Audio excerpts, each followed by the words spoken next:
नमस्कार, news room live में आपका स्वागत है। आपके साथ मैं दीपिका सिंह। करते हैं बुलेटिन की शुरुआत राजस्थान से बड़ी खबर के साथ। राजस्थान से इस वक्त की बड़ी और अहम खबर है। पूर्व डिप्टी सीएम सचिन पायलट आज अनशन करने जा रहे हैं। अशोक गहलोत सरकार के खिलाफ अनशन पर बैठेंगे और आपको बता दें कि जयपुर के शहीद स्मारक पर अनशन का कार्यक्रम है। कांग्रेस के कई विधायक मंत्री होने की संभावना जाहिर की जा रही है। सचिन पायलट ने सीएम अशोक गहलोत पर निशाना साधा है।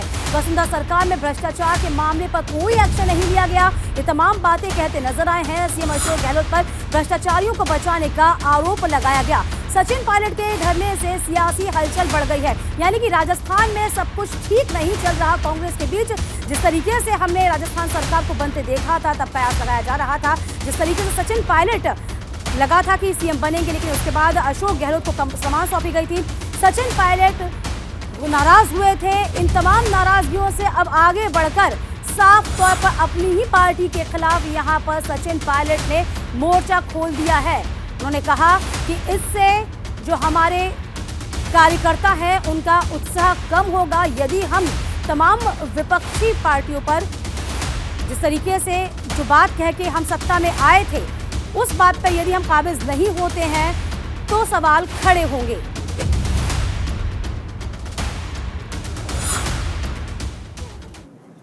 तो राजस्थान प्रभारी सुखजीत सिंह रंधावा का बयान सचिन पायलट का अनशन पार्टी के खिलाफ है। तमाम बातें कही। पायलट का अनशन पार्टी जो गतिविधि है उसके खिलाफ है। अगर कोई समस्या है तो पार्टी में वो सुलझाई जा सकती है, चर्चा की जा सकती है। पायलट ने मुझसे इस मुद्दे पर कभी कोई चर्चा नहीं की है, ये तमाम बातें कहते नजर आए। राजस्थान के कांग्रेस नेता सचिन पायलट जयपुर में आज अपना अनशन शुरू करेंगे। दरअसल आपको बता दें कि पूर्व डिप्टी सीएम की ये शिकायत है कि राजकीय अशोक गहलोत सरकार ने उन तमाम भ्रष्टाचार के मुद्दों पर 4.5 साल में कोई कार्रवाई नहीं की जिनके आधार पर प्रदेश में कांग्रेस सत्ता में आई थी। इसमें प्रमुख रूप से तत्कालीन वसुंधरा राजे सरकार के समय खान घोटाला, बजरी माफियाओं के मामले शामिल हैं। वहीं सचिन पायलट के इस धरने को लेकर सियासी हलचल बढ़ गई है। राज्य के कांग्रेस प्रभारी का कहना है कि अनशन का फैसला पार्टी के हितों के खिलाफ है और पार्टी विरोधी गतिविधि है। तो फिलहाल आपको बता दें, ये देखिए वो जगह भी हम आपको दिखा रहे हैं जहां पर अनशन की तैयारी इस वक्त कर ली गई है। ये शहीद स्मारक है जहां पर कहा जा रहा है कि इसी वह जगह पर बैठा जाएगा सचिन पायलट के द्वारा, जहां पर मंत्री शामिल होंगे।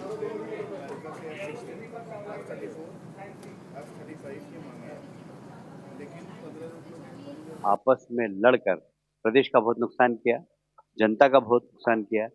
स्वयं की राज्य की योजनाएं तो जनता तक नहीं पहुंची, वो तो ठीक है, पर केंद्र की योजनाएं भी जनता तक नहीं पहुंची है, क्योंकि सरकार पूरे 5 साल से आपस में लड़ रही है और उसी में व्यस्त है और जनता परेशान है।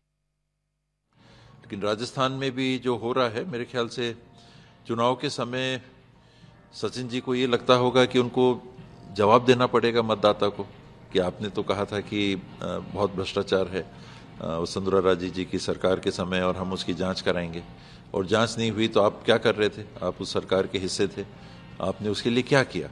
आप हमारे पास वोट मांगने के लिए फिर से आए हो अपने लिए, आपको हम कैसे वोट दें? जो बातों को आपने कहा उनको आपने पूरा नहीं किया। हो सकता है इन परिस्थितियों में उनको लगा हो कि मैं अपनी आवाज़ उठाऊं। वो सरकार के खिलाफ रिवोल्ट मैं नहीं देख रहा हूं। वसुंधरा राजे जी के खिलाफ जांच होनी चाहिए, इसके लिए उस बात को वो उठा रहे हैं। चलिए, इसके अलावा आप ये भी सुनिए कि राजेंद्र राठौर नेता बीजेपी और सलमान खुर्शीद नेता कांग्रेस, इन लोगों का क्या कहना है, जरा इनको भी जानिए।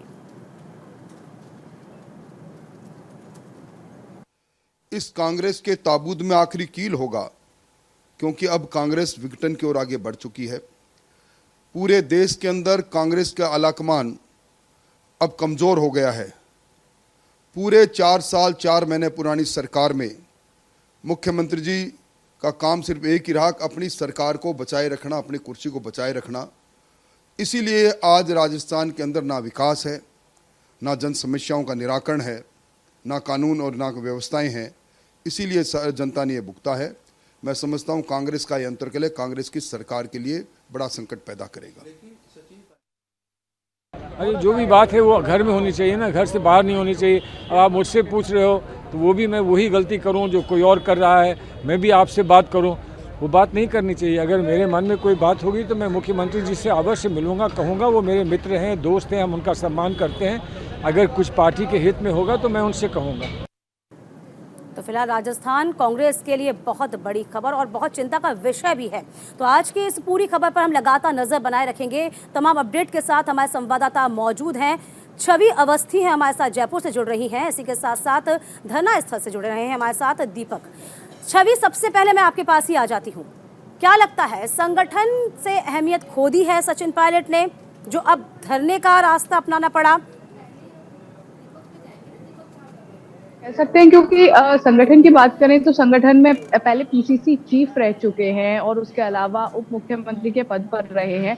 और उसके बाद जिस तरह से एक माहौल बना था, मानेसर का जो घटनाक्रम रहा था, उस दौरान भी काफी उतार चढ़ाव देखे थे, लेकिन उसके बावजूद कांग्रेस आला कमान ने उन्हें दोबारा से मौका दिया। लेकिन तभी से कहा जा रहा था कि फिर से सचिन पायलट को उम्मीद है कि वो दोबारा से अब मुख्यमंत्री बन सकते हैं। जो उनका सपना रहा है कि वो मुख्यमंत्री के पद पर काबिज हो, वो वहां जा सकते हैं। लेकिन उसके बाद भी अब 4.5 साल गुजर चुके हैं। बीच में खबरें आने लगी कि हो सकता है कि छवि बने रहिए मेरे साथ, क्योंकि 3 साल हो गए हैं। 3 साल में उनको कोई जिम्मेदारी अभी नहीं सौंपी गई। अब आगे क्या होगा, देखने वाली बात होगी। दीपक हमारे साथ ग्राउंड जीरो से लगातार बने हुए हैं। दीपक, फिलहाल आप जरा अपने कैमरामैन से कहिए, माहौल क्या है, कौन कौन लोग जुट सकते हैं, जरा बताइए इस वक्त। मेरे सहयोगी जितेश शर्मा के साथ मैं यहाँ धरना स्थल अनशन में मौजूद हूँ। इस वक्त जो है अनशन आप जो स्थल है वो देखेंगे, वो पूरी तरह से खाली है। वहाँ पर आप कुछ देर बाद जो सचिन पायलट है वो आएंगे और वो वहाँ पर बैठेंगे। इसके साथ ही जो उनके समर्थक है वो यहाँ पर जो है लगातार आ रहे हैं। ऐसा मान सकते हैं कि बड़ी संख्या में जो समर्थक है वो यहाँ पर आ सकते हैं। लेकिन कोई भी विधायक या कोई भी मंत्री जो कि सचिन पायलट समर्थित है, उन्होंने अभी तक किसी पुष्टि या घोषणा नहीं की वो वहाँ पर आएंगे। मान सकते हैं कि केवल उनके जो समर्थक है, उनके जो कार्यकर्ता है वो यहाँ पर आएंगे। कोई विधायक और कोई मंत्री शायद यहाँ पर नहीं आएंगे, लेकिन फिर भी जैसे समय निकलता जाएगा वैसे वैसे शायद कुछ लोग आ सकते हैं। लगभग कितने समर्थक जुटने की यहाँ पर उम्मीद जताई जा रही है दीपक, क्या लगता है, क्या खबर आपके पास? और देखिए, बिल्कुल सचिन पायलट जहाँ जाते हैं तो उनके पीछे हजारों की भीड़ जो है वो ऑटोमेटिक अपने आप आ जाती है। एक बात केडर जो कह सकते हो, जो लीडर को मान सकते हो। तो जैसा कि आपका सवाल है कि भीड़ यहाँ पर बड़ी संख्या में आ सकती है। जैसे 11 बजे जो समय है वो हो जाएगा, उसके बाद ये पूरा जो अनशन स्थल है वो पूरी से भर जाएगा। कुछ लोग मिश्रा जी है, मिश्रा जी कितने लोग आने की संभावना है और क्या कुछ आपका प्लान है? मान सकते हैं कि सचिन पायलट अब सामने आ गए फ्रंट पे कांग्रेस के नारा। निश्चित रूप से वसुंधरा सरकार में इस प्रकार की घोटालेबाजी हुई और सचिन पायलट जी ने हमारी पूरी पार्टी ने मिलकर इसका विरोध किया। और विरोध भी इस स्तर पर किया कि हमने ये तय किया था कि जब सरकार बनेगी तो जितने भी उनके घोटाले थे हम जांच होगी। जांच होना दूर की बात है, वसुंधरा सरकार के मामले में अब तक कोई पहल नहीं है जिससे लगे कि हम लोग जो मुद्दों को लेकर हमने संघर्ष किया था उस पर मुद्दों को फैसला हुआ है। इस मामले में आज सचिन पायलट की आज एक दिन का सांकेतिक अनशन कर रहे हैं कि वसुंधरा सरकार में जो घोटाले हुआ है उनकी जांच होनी चाहिए, उनके खिलाफ कार्रवाई होनी चाहिए। पर कितने लोग हैं, वो कितने आ सकते हैं? देखिए, इसमें संख्या का झगड़ा नहीं है। इसमें तो अधिक से अधिक लोग जो इस वसुंधरा सरकार के खिलाफ हैं, जो चाहते हैं कि इसके मामले में कार्रवाई हो, वो सब एकत्रित होंगे। मैं यहाँ पर पोस्टर देख रहा हूँ, वसुंधरा सरकार लिखा हुआ है, कहीं पे बीजेपी नहीं लिखा हुआ है। ऐसा कि वसुंधरा सरकार भी तो बीजेपी से जुड़ी हुई है। देखिए, वसुंधरा का मतलब बीजेपी है। वसुंधरा का मतलब बीजेपी के खिलाफ ही तो धरना है। बीजेपी में जिस प्रकार के घोटाले उस समय हुए थे उनको हम लोगों ने सामने लेके आए। उसके बाद हमने तय किया था कि इस पर उनको फैसला होगा। फैसला नहीं हुआ, इसलिए सचिन पायलट जी आज अनशन पर बैठे। हाँ बिल्कुल, सचिन पायलट अनशन में बैठे हैं। देखिए, मैं आपको एक बार ये जो धरना स्थल है यहाँ की जो भीड़ जो है वो आपको मैं दिखाने की कोशिश करूंगा कि अभी शायद ये जो है वो धरना स्थल है या अनशन स्थल है वो शायद अभी आपको थोड़ा थोड़ा खाली है वो दिखाई दे सकता है। लेकिन जब सचिन पायलट फिलहाल दीपक हमें मीडिया का जमावड़ा ज्यादा नजर आ रहा है, क्योंकि जिस तरीके से अनशन की बात कही जा रही है, कहा गया कि उनकी ये जो हरकत है उसको स्वीकार नहीं किया जाएगा। छवि, क्या लगता है यहाँ पर सचिन पायलट ये कह रहे हैं कि मेरी बात नहीं सुनी गई। जाहिर सी बात है कि आला कमान से वो रुष्ट हैं, खफा हैं, लेकिन 1.5 साल तक तो वो खुद भी सीएम थे ना, डिप्टी सीएम रहे थे, तब उन्होंने इस पूरे मामले को क्यों नहीं उठाया? बिल्कुल, निश्चित रूप से यही बात बार बार में उठाई जा रही है। खुद जो कांग्रेस प्रभारी रंधावा है उनका भी कहना यही है कि लगातार कई दिनों से मैं संपर्क में रहा हूं। 5-6 महीने उनको भी हो चुके हैं, क्योंकि जब प्रभारी बदले पहले अजय माकन से कहा जा रहा था कि नाराजगी हो गई थी एक गुट की, तो दूसरा गुट चाह रहा था कि प्रभारी बदला जाए, तो उसके बाद रंधावा को प्रभारी बनाया गया। लेकिन अब सचिन पायलट लगातार जिस तरह से जो ये भ्रष्टाचार का मुद्दा अब लेके आए हैं, इस पर सवाल सबसे बड़ा यही है कि जब वो खुद पीसीसी चीफ थे या फिर जब वो खुद उप मुख्यमंत्री थे, तो उस दौरान इस मुद्दे को क्यों नहीं उठाया गया। और अब अचानक से जब कह सकते हैं कि चुनाव बिल्कुल नजदीक आ चुके हैं और ऐसे में इस मुद्दे को उठाया जाना और वो भी अपनी सरकार को घेरते हुए, और सीधे सीधे मुख्यमंत्री अशोक गहलोत पर इसमें प्रहार है, क्योंकि जिस तरह से एजेंसियों पर सवाल खड़े किए हैं जो राजस्थान की एजेंसियां हैं, क्योंकि खुद मुख्यमंत्री अशोक गहलोत के पास ही गृह मंत्रालय भी है। अब ऐसे में साफ तौर पर अपनी ही सरकार को, अपने ही मुख्यमंत्री को घेरना, और वो भी तब अगर थोड़ी सी बैक हिस्ट्री देखी जाए तो मुख्यमंत्री अशोक गहलोत और सचिन पायलट के संबंध कह सकते हैं कि ज्यादा अच्छे रहे नहीं है, ये जग जाहिर है। अब ऐसे में जो ये एक बड़ा कदम उठाया गया है, क्योंकि इसमें सीधे सीधे आला कमान की जो कह सकते हैं उनकी तरफ से जिस तरह के संदेश थे, उनकी तरफ से मैसेज थे कि किसी भी तरह की अगर कोई शिकायत है तो आप पहले हमें बताएं या फिर आप पहले पार्टी के प्लेटफॉर्म पर आके बताएं, आप मीडिया में ना जाएं या फिर आप मीडिया में ना जाएं। मीडिया में जाने की जरूरत छवि क्यों पड़ी? सवाल यही खड़ा हो रहा है कि आखिरकार जो आला कमान है उसने क्यों नहीं सुना। सचिन 3 साल हो गए, सचिन के पास कोई पद नहीं है, संगठन की अनदेखी उनको झेलनी पड़ रही है। आपको याद होगा जब 2022 में तमाम जो अशोक गहलोत के विधायकों ने इस्तीफा दिया था, तब उनको कहीं ना कहीं उम्मीद ये बंधी थी, जब सार्वजनिक इस्तीफा दिया था उनको लगा था कि कहीं ना कहीं उनके साथ कोई ना कोई क्या कहते हैं कि पार्टियों के प्रति जो अलग हटके गाइडलाइन उन्होंने जो अपनाई है उस पर कोई कार्रवाई हो, वो कार्रवाई उन पे नहीं हुई, वो उस बात से खफा हुए थे। इसके बाद कहीं ना कहीं ये बात भी कही गई कि जो लगातार समस्याएं हैं उन समस्याओं को दरकिनार किया गया, और अब ये स्थिति बन गई कि अपनी ही पार्टी के खिलाफ उनको अनशन करना पड़ रहा है। टाइमिंग छवि को लेकर बहुत जबरदस्त है, क्योंकि एक तरफ जहां पर केंद्र सरकार को लेकर राहुल गांधी खुद भ्रष्टाचार के खिलाफ मोर्चा खोले पड़े हैं, और अब सचिन का ये अनशन वाकई में एक बहुत बड़ा यूं कहे कि झटका कांग्रेस के लिए साबित होने वाला है।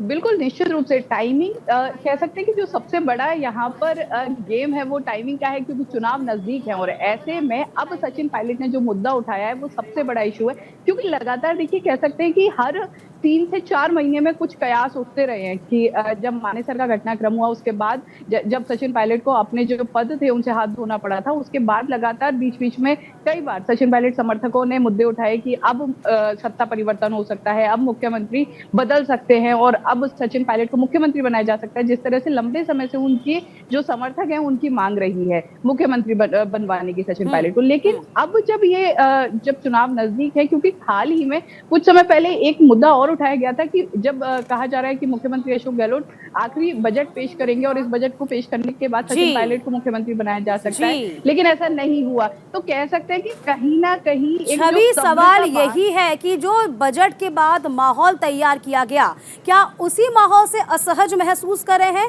दीपक, क्या लगता है?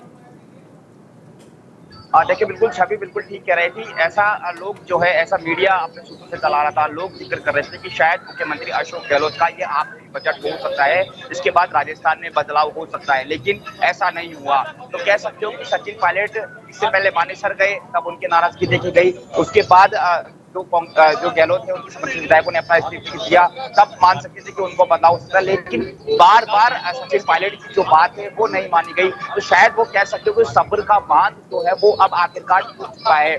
सचिन पायलट का ये जो अनशन है, हो सकता है ये कह रहे हैं कि वसुंधरा सरकार में जो भ्रष्टाचार हुआ उसके खिलाफ जांच कराया जा रहा है, लेकिन कहीं ना कहीं इन्होंने मिली भगत का भी आरोप लगाया। सीधा सीधा निशाना जो है मुख्यमंत्री अशोक गहलोत पर साधा है और ये भी कहा है कि वसुंधरा राजे और अशोक गहलोत की मिली भगत है। तो कह सकते चुनाव से ठीक पहले जब 6, 7, 8 महीने बचे, उससे पहले पायलट इस तरह से फ्रंट फुट पर सामने आकर आकर इस तरह से कह रहे हैं। सवाल तो बहुत खड़े होंगे और ये भी खड़ा होगा कि आखिरकार ये नौबत क्यों आन पड़ी? क्या सचिन पायलट को अलग थलग कर दिया गया है? क्या यहाँ पर सुखजिंदर सिंह रंधावा और डोटासरा इन सब की जो बॉन्डिंग है वो ज़्यादा महत्वपूर्ण हो गई है और अनदेखी यहाँ पर सचिन पायलट ने महसूस की है? चलिए आगे आपको सुनाते हैं सुखजिंदर सिंह रंधावा इस पूरे मामले को क्या कुछ कह रहे हैं।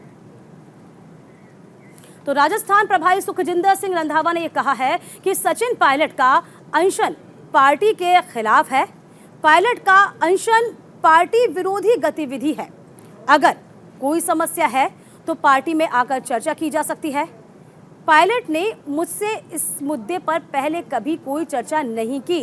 उन्होंने साफ तौर पर आगे भी ये बात कही है कि मैं लगातार यहाँ पर जब भी राजस्थान आता हूँ, सचिन पायलट से मिलता हूँ, उनके घर जाता हूँ, लेकिन सचिन ने इस बारे में कोई बात नहीं की है और जो अब कदम उठा रहे हैं वो वाकई गलत है। अब देखना ये होगा कि इस पूरे मुद्दे पर क्या कुछ कार्रवाई होगी। फिलहाल इस खबर पर हम आगे भी नजर बनाए रखेंगे।